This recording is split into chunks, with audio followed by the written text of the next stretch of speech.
secuencia 16 veces y con eso puedo comparar y ver a nivel de especie. ¿Cuál es la diferencia con este? Este es una sonda.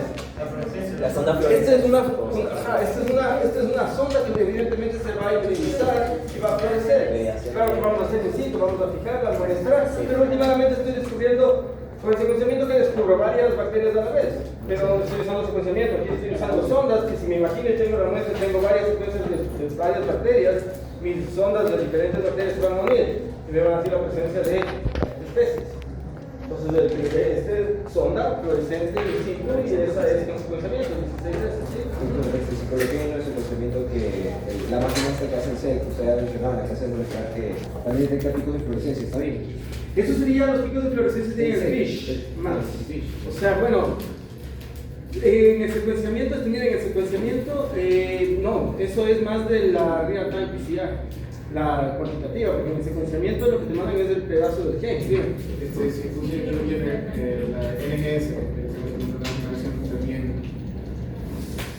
bueno, pero tendrías que decirme, por ejemplo, cuáles serían los objetivos. La idea es decirme que el 16S me permite comparar, ¿me entiendes? Porque si haces el secuenciamiento de nueva generación, bueno, ¿pero qué obtendrías con eso y qué te permitiría diferenciar unas de otras? ¿Sí? Y bueno, la segunda parte era, evidentemente, la primera era un poco más compleja, la segunda era un poco más abierta, ¿no?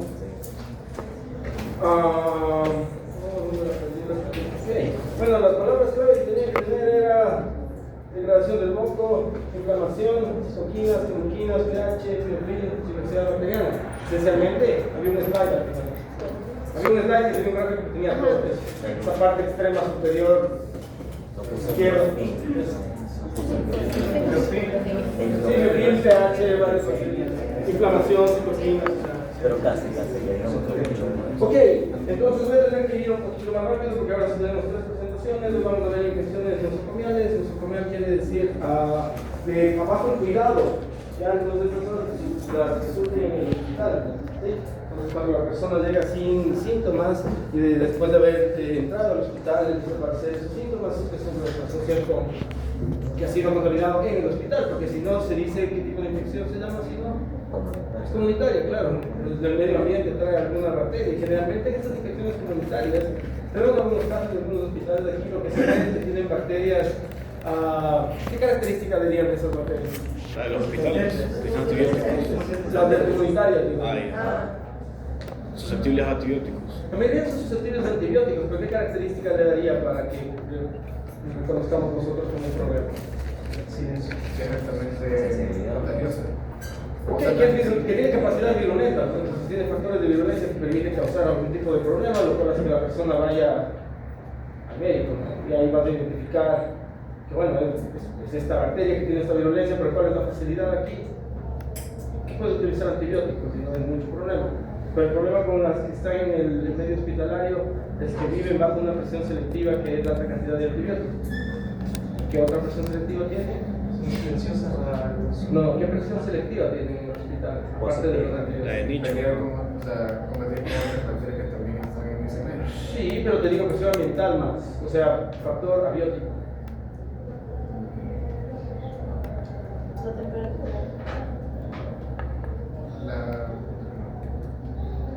Los desinfectantes. Los desinfectantes, correcto. ¿Qué más quieres hacer en el hospital? Dar antibióticos para matarlos, pero lo que quieres hacer es desinfectar las puertas y todos los lugares, esencialmente. Estas bacterias lo que han desarrollado son estos reflux pumps, ustedes ya saben más o menos cómo funciona, y estas cosas lo que pueden hacer es botar las drogas. Por ejemplo, el amónico quaternary, que se le usa como desinfectante, las bacterias tienen unos genes que hacen un reflux pump que bota el amónico quaternary. Por más que desinfecte, sigue ahí la bacteria. ¿Y cuál es el problema de eso? Es que, ¿qué otra cosa es el problema? Bueno, tenemos desde el punto de vista bacteriano, ¿qué población de bacterias tenemos? Primero, virulentas, segundo, resistentes a antibióticos, resistentes a desinfectantes. Y eso de la población, ¿qué más les llevaría? ¿Qué más diría de acercar? Tengo varias bacterias, bueno, se están peleando unas con otras, pero si tengo una población de bacterias, ¿qué puede emerger? Genéticamente. La mutación de los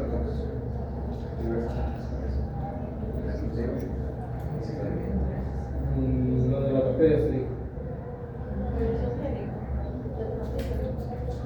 composición higiénica, ok, sí, pero eso sería medio intrínseco, ¿no? O sea, tendría que variar y tendría que aumentar, porque la Plásmidos. ¿Cómo? La definición de plásmidos. Ok, sí. Y de. Transferencia horizontal de genes. Si es una población bacteriana, ¿qué va a suceder? Transferencia horizontal de genes, que es plasma, esencialmente, fagos y otras cosas. Estos integrative conjugative elements, elementos que pueden conjugarse y se integran al genoma. No son como plásmidos, porque recuerden que el plásmido es independiente del cromosoma, ¿no? O sea, él se replica aparte y cómo se pasa de una bacteria a otra, se hace ese pili, se pasa por ahí, entonces el pili de conjugación. Pero, como es de otra manera, el fago, ¿no? Recuerden que este es el genoma bacteriano, el fago que hace, saca su genoma de ahí, le empaqueta, ¿qué cosa? Cápside, y forma todo el fago, y que le hace a la bacteria, le rompe con el endolicino desde adentro, y que bota los fagos. ¿Sí? Pero estos elementos que se integran, que son conjugativos, son unas nucleasas que vienen y cortan y sacan el pedazo este, y este puede pasarse a la otra bacteria, este pedazo, se pasa por un pil a la otra bacteria. ¿Se entiende? No es un plásmido, no se replica aparte, tampoco es un fago. Son un pedazo de ADN que se pasa y el otro que entra a la otra bacteria, se integra, por eso integrative, conjugative, porque se hace conjugación y elemento. Entonces, no solo son los plásmidos, son estas cosas, y uno de los ejemplos importantes aquí es Staphylococcus aureus. Staphylococcus aureus, como hemos visto, puede ser comensal en algunos casos y en otros ya es patógeno y es un problema. Y hay un montón de Staphylococcus aureus en los hospitales, especialmente en el MNSA, que es Methicillin Resistant Staphylococcus aureus, que está resistente a la meticilina, la penicilina, la penicilina, meticillin. Entonces la presión selectiva es un problema porque se van a pasar, ya vamos a ver más adelante, estos estafilococos tienen una cosa que se sale así y se va a otras bacterias y ese pedazo lleva un gen que se llama MEC, que se codifica para una penicillin binding protein alternativa. ¿Quién es la órgano asistente? Las penicilinas de muchas cefalosporinas de varias generaciones. No necesito una beta-lactamasa, ¿no? Porque recuerden que es un mecanismo diferente. La beta-lactamasa es una enzima que activamente va a cortar. En este caso, ¿qué sucede? Que el gen que codifica para penicillin binding protein en este caso es diferente. ¿Qué codifica? Una transpeptidasa que hace la transpeptidación, o sea, el último paso de la pared de peptidoglicano, pero ¿quién lo reconoce? Las penicilinas, claro. Entonces no necesita presencia de beta-lactamasas para... Es solo un cambio que hace resistente a varias cosas. Y este gen MEC se pasa por este elemento que les digo. Sale este elemento y se pasa por él. Entonces, en una población que tenga de estos, vas a tener evidentemente resistencia que puede aparecer en un cromosoma. Pero imaginen el cromosoma aquí, ¿qué puede pasar? Esos genes que están en el cromosoma se pueden saltar también ¿a dónde? Al plásmido. ¿Y cómo se pueden saltar? ¿A través de qué mecanismo? ¿Cómo? ¿Cómo es horizontal? No es horizontal, ¿verdad? Estoy en la misma bacteria, ¿no? Porque primero, imagínate esta bacteria, tienes la bacteria y le puedes dar un plásmido del vecino y ahora ya tiene nueva capacidad, ¿ya?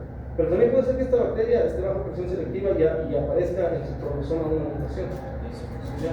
Y ese gen puede ser transportado a un plásmido y ese gen puede irse a otra bacteria. ¿Cómo el gen puede ser transportado del cromosoma al plásmido? Transposones, claro. Puede aparecer la mutación y esa cosa puede ser atrapada en un transposón y salirse y meterse al plásmido. ¿Sí? Entonces, ¿cuál es el problema de eso? Que las infecciones nosocomiales son de microorganismos que generalmente son muy resistentes y tratarles es un problema. Porque ¿qué hacen para tratarles? Primero usas generalistas, ¿no? Entonces, es entendido de eso. Una vez que ya sepas qué es, vas a grabar algo más específico. ¿Sí? Pero el problema es que, a ver, ustedes saben, las penicilinas en relación a los beta-lactámicos, las más básicas son las penicilinas, ¿de ahí cuáles tienen? Las cefalosporinas. Y si esas no funcionan, ¿qué usas?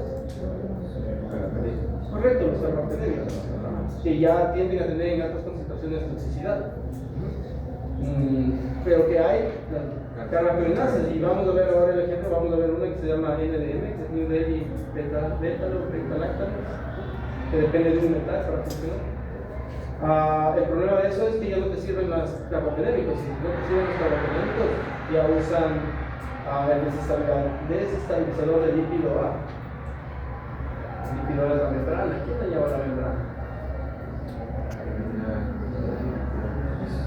Hay un antibiótico que le mencionamos algunas veces, ¿no? No, la vancomicina seguía haciendo la pared. No, eso también seguía haciendo la pared, pero en otras estadías. El metalactámico al final, el de la vancomicina era que se dañaba el de ala, se decía de ala otra cosa. Había uno como que paraba para que no salga como que lo que es. Pero había uno que se estabilizaba la membrana. La polimixina. La polimixina, o sea, La colistina. La colistina. Esa tiene carga positiva, creo, y se pega al lípido, al LPS, que es negativo. La resistencia es protegerle con cosas positivas para que se recargue. Pero si hay un tanque rapidénico, si hay que cogen, te dan colistina, y la colistina ya es necrotóxica y otras cosas más. Ya último recurso. Generalmente eso sucede en el contexto hospitalario. Esa es la que puede causar shock si hay altas concentraciones. ¿Cómo? Esa es la que puede causar shock en altas concentraciones. Colistina, Sí. probablemente sí. Por eso tratan de no usarla, porque tiene un montón de efectos secundarios. Pero si es que ya no me toca. Dice que era nefrotóxico. Sí. Entonces el problema de las infecciones en el hospital, ¿qué son? Que van a ser bacterias que tienen esas características de resistencia, que van a ser difíciles de tratar.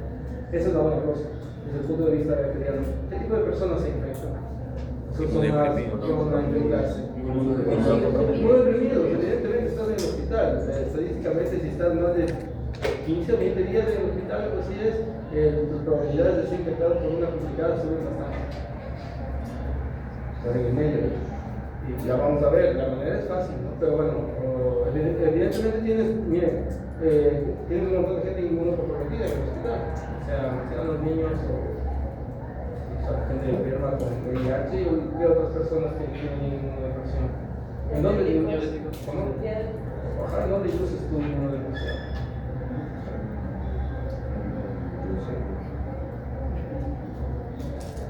¿Para qué cosas serían inmunodepresión? ¿Para qué proceso? Terapia, sí, eso va. ¿Y cómo bajaría una droga inmunodepresora? No es una droga, pero yo conozco, hacen el yodo radiactivo y eso es un spring. Sí, pero ayuda más famosa.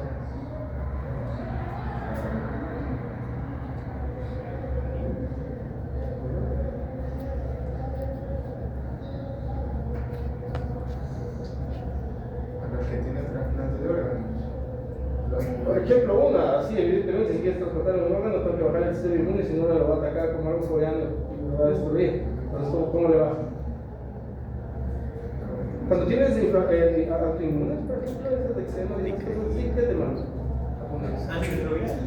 No, eso es muy bien. Hay fobia, de hecho, eso. Vi una tesis hace 2 semanas, una tesis de una evaluación de la fobia hacia esa droga. ¿Qué? ¿Los qué? Corticoides. Era una tesis de una encuesta de la fobia a los corticoides de las personas que tenían que usar. Exactamente. ¿Cómo reducen la infección los corticoides? ¿Dónde está el receptor del grupo corticoide?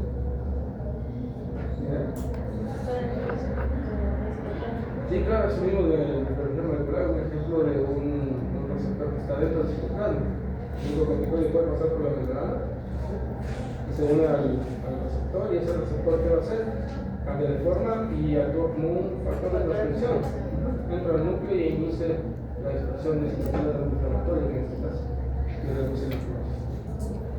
Aquí conviene en esos casos reducir la inflamación, ¿no? Por eso que mandan corticoides, pero bueno, según esa tesis, hay gente que, bueno, hay una especie de fobia hacia usar corticoides.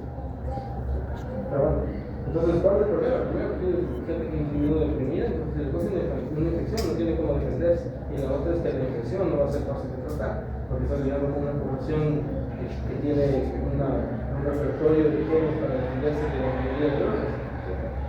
Entonces mata a bastantes personas.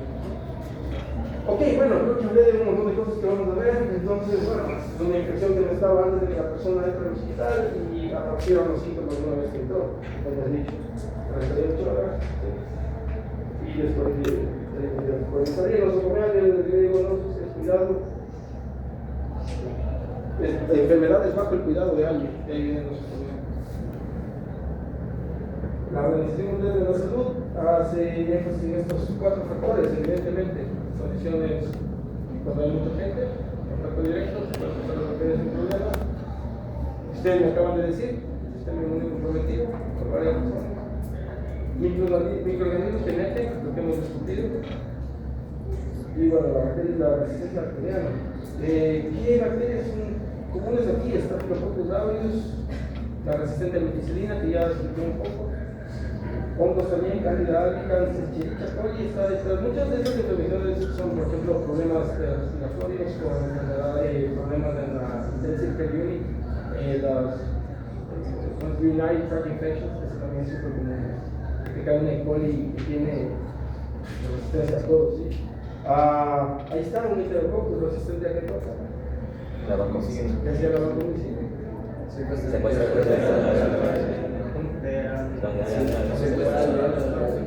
También interfiere con la pared, ¿se dan cuenta? Pero interfiere en un paso de los primeros, ¿sí? Y hay otra droga que interfiere más atrás de uno de los oficinas.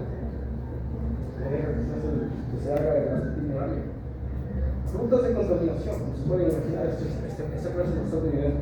El contacto, evidentemente, entre ya sea personas enfermas o indirecto, ¿no? Se dan cuenta que una persona que cuida a las personas puede entrar en contacto con el paciente y agarrar el aspecto patógeno, pasar eso a otra persona, eso sería indirecto.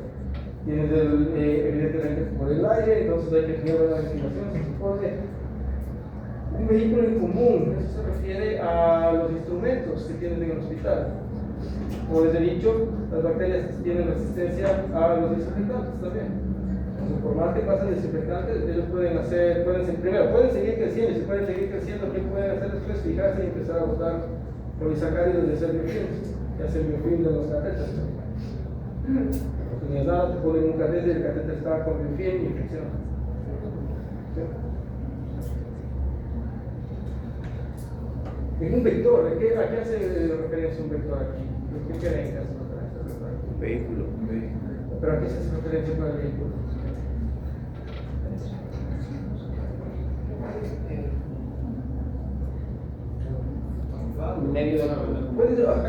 El medio que le va a contaminar, que puede hacer referencia ya sea a los instrumentos, pero también a los animales, insectos, animales que viven, pueden estar en ratas, que tienen que estar en el hospital, eso también puede ser referencia.